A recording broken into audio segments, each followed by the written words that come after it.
एक खास शख्सियत के साथ मुलाकात। देखिए जयदेव पटेल के साथ नंबर 1 इंडिया न्यूज पर रोजाना रात 9 बजे। नमस्कार व्यूअर्स, मैं जयदेव पटेल और आप देख रहे हैं नंबर 1 इंडिया न्यूज। आपका एक बार फिर स्वागत है एक खास शख्सियत के साथ मुलाकात प्रोग्राम में। आज हम बात करेंगे बिहार विधानसभा चुनाव में एनडीए वर्सेस महागठबंधन के बीच में जो एक सीधी टक्कर दिखाई दे रही है अभी तक।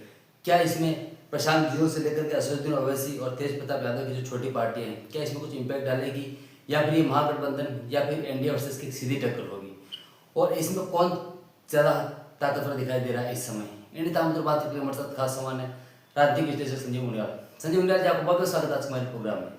नमस्कार नमस्कार नमस्कार जयदीप जी, आपको और आपके करोड़ों दर्शकों को नमस्कार जी। और बिलेटेड हैप्पी दीपावली, गोवर्धन और भैया दूज की हार्दिक शुभकामनाएं पूरे भारतवर्ष को।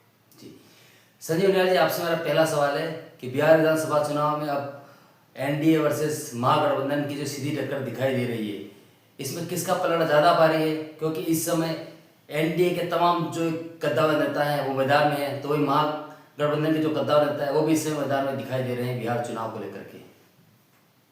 देखो जयदेव, ये क्योंकि बिहार का चुनाव बहुत आपको पता है कि अप्रत्याशित है और बड़ा ही अनसर्टेन है ये चुनाव।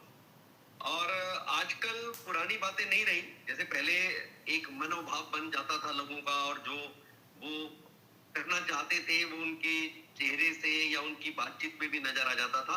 आजकल लोग, क्योंकि डिजिटल दुनिया आ चुकी है, आपकी जैसे चैनल्स करोड़ों लोगों के हृदय पर राज करने लगे हैं, तो मुझे लगता है कि अब लोग अपनी बात को खुल के रखने वाले नहीं है। तो आपको अपने आप ही ना, you have to read between the lines.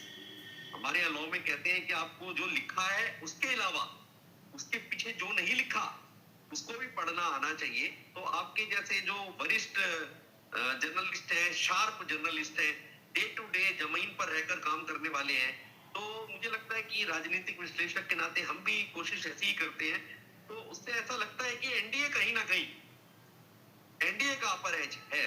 वो क्यों है वो आपको भी आप देखते हैं, आपके प्रश्नों के साथ साथ मैं कोशिश करूंगा बताने की। जी संजय मुनियाल जी, देखिए अगर हम बात करते हैं तो नीतीश कुमार के अगेंस्ट में लगातार जो एंटी इनकम्बेंसी चल रही है बिहार विधानसभा चुनाव के मद्देनजर अगर हम देखें तो ये ज़्यादा नुकसानदायक रहेगी, या फिर आरजेडी और लालू यादव के साथ में जो चलता आ रहा जंगल राज है ये ज़्यादा नुकसानदायक रहेगा इस बार विधानसभा चुनाव में? देखो, मुझे लगता है सोशियो इकोनॉमिकली बिहार का वोटर वीक हो सकता है और पॉलिटिकली बहुत स्ट्रॉन्ग है। उसको जो है एक एक जो है राजनीति की बहुत गहरी समझ है।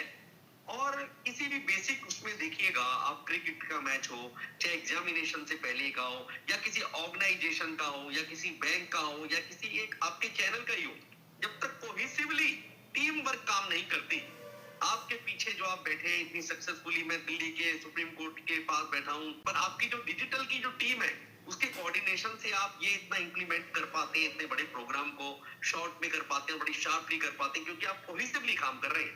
जब भी कोई टीम कोहेसिवली काम करती है तो उसके रिजल्ट्स जो है वो धरातल पर आते हैं। और आपने देखा है कि इस टाइम क्या पोजीशन थी एनडीए की।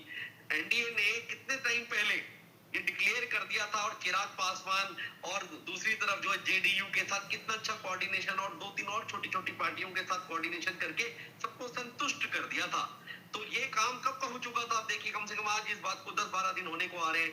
अब 23 तारीख को आपको पता है कि दूसरे नॉमिनेशन की डेट की वापसी का भी डेट निकल चुकी थी, परंतु आज जाके अखबार में मैं कहीं पढ़ रहा था कि आपने देखी वो इंसान पार्टी वीआईपी और वो गहलोत जी और लालू जी के सुपुत्र जो है वो एक प्लेटफॉर्म पे आज आके खड़े हुए हैं। पर वो जब तक जनता ने अपना मन बना लिया होगा, मुझे ऐसा लगता है कि जनता को लगता है कि नहीं भाई, जो आपस में इतना कोऑर्डिनेट नहीं कर पा रहे हैं, वो सत्ता को कॉमनली मिनिस्ट्रीज को कैसे बांटेंगे, स्टेट को कैसे डिवाइड करेंगे, स्टेट में किसने कौन से क्षेत्र में काम करना है, कैसे प्रोग्रेस होनी है। और जो 4 साल की एंटी इनकम्बेंसी वाली बात को लगातार नजरअंदाज करते हुए दोबारा से नीतीश को लेकर आए, 20 साल से एक छत्र राज कर रहे नीतीश। तो एंटी इनकम्बेंसी को अगर ओवर पावर करना है तो आपको स्ट्रांगली जो है इलेक्शन में आना पड़ेगा। वो वो स्ट्रॉन्गली इलेक्शन में आ नहीं रहे। आपने जो है मिलकर एक साथ जो है लालू जी के सुपुत्र ने और सोनिया जी के सुपुत्र ने एक साथ रैली चलाई थी, रैली निकाली थी, और उन्हीं जगहों पे, उन्हीं प्रोविंस पे, उन्हीं स्टेट्स, उन्हीं सीटों पे दोबारा से लालू जी के पुत्र जो दोबारा पहुंच गए थे। सीटों को लेकर कि कौन बड़ा है कौन छोटा, ये जद्दोजहद चलती रही और आखिर में जाके जब कि लोगों का शायद मन बन चुका है। और एनडीए बहुत पावरफुल पोजीशन में, आपने देखा कैसे जो है एक स्ट्रॉन्ग पार्टी अपने अहम को एक तरह से बिल्कुल यज्ञ में झोंकने के बाद इन छोटी छोटी पार्टियों के साथ भी कोऑर्डिनेट कर पाती है और जेडीयू को दोबारा से जो है स्ट्रॉन्ग और बड़ा भाई आगे उंगली पकड़ कर लेकर आती है। तो मुझे लगता है कि आज ये पोजीशन क्लियर है कि नीतीश फिर से लोगों के जो है ना वो एक छत्र राज करते हैं बिहार के लोगों पे, और नीतीश ही मेरे हिसाब से तो नीतीश क्लियर कट आएंगे। जी संजय उनियाल जी, लेकिन कल जैसे अशोक गहलोत जी ने बिहार का दौरा किया, वहाँ पर महागठबंधन के साथ में एक विचार विमर्श करके एक प्लेटफॉर्म तैयार किया और वहाँ पर तेजस्वी यादव को मुख्यमंत्री का चेहरा घोषित कर दिया। लेकिन उसके बाद कहीं न कहीं महागठबंधन की तरफ से सवाल खड़े किए जाए एनडीए के अगेंस्ट में कि हमारा दूल्हा तैयार है, आपका दूल्हा कौन है? क्योंकि उनका तो यहाँ तक कहना है कि बिहार इलेक्शन के बाद में नीतीश कुमार की पार्टी को भी कहीं से तोड़ दिया जाएगा। इसको आप कैसे देखते हैं? भाई उनको ये कहने में फायदा होता है ना। अगर वो ऐसा नहीं कहेंगे तो कोहेसिवली नजर आएगा। तो डिवाइड एंड रूल वाली जो पॉलिसी कांग्रेस की इतने सालों से चली आ रही है वो उसको इम्प्लीमेंट कर रहे हैं। अंग्रेजों को यहाँ पढ़े हुए, उनका नेतृत्व जो है उन्हीं से सीखा हुआ है सारा, और वही डाउन टू लाइन आता जा रहा है उनके डिवाइड एंड रूल। तो मुझे नहीं लगता कि ऐसा कहीं पर कोई संशय लगा है। और नीतीश के लिए सम्राट चौधरी से लेके गिरिराज सिंह तक ने, सबने बड़े नेताओं ने ऐसा कहा है। हाँ, मुझे लग रहा है कि बीच में अमित शाह जी ने ऐसा कहा है, तो वो भी शायद रजामंदी से ही हुआ होगा जो भी उन्होंने कहा। पर नीतीश जी को एक मुझे लगता है कि मन बना रखा है सबने कि नीतीश जी जो है हमारे आने वाले सीएम होंगे जीतने के बाद। जी संजय उनियाल जी, आपसे मेरा एक आखिरी सवाल है कि बिहार विधानसभा चुनाव में अब तक जो नजर आ रहा है वो ये है कि एनडीए वर्सेस महागठबंधन की सीधी टक्कर है। लेकिन इस बीच कहीं नहीं कि प्रशांत किशोर से लेकर के असदुद्दीन ओवैसी और इसी के साथ साथ में तेज प्रताप यादव, लालू यादव के जो बड़े बेटे हैं, उन्होंने एक अलग पार्टी का निर्माण किया है। ये कितना कुछ इम्पैक्ट डालेगी या फिर बिहार में ये लोग खेल बिगाड़ सकते हैं, ऐसा आपको लगता है? बिल्कुल बिगाड़ सकते हैं प्रशांत किशोर, क्योंकि मुझे लगता है कि अभी तक तो बहुत अच्छे रनर थे, पर जब उन्होंने he has to bat from the front, he has to lead from the front, तो उन्होंने जो पीछे आके खेलना शुरू किया, शायद उनका शुरू से ही स्वभाव रहा है कि वो इलेक्शन के पीछे से रणनीति बनाने के माहिर हैं। तो आपको पता होता है जब कोई व्यक्ति जिसमें माहिर होता है अपनी शैल में चला जाता है, वो भूल जाता है कि भाई तूने एक पॉलिटिकल पार्टी बनाई थी। पर जब पॉलिटिकल लड़ाई में वो देखता है कि इतना ज्यादा खींचतान है, इतनी लड़ाई है, तो मुझे लगता है कहीं ना कहीं वो बैकफुट पर आ गए। परंतु हाँ, वो डेंट जरूर मारेंगे, अनडाउटेडली डेंट मारेंगे।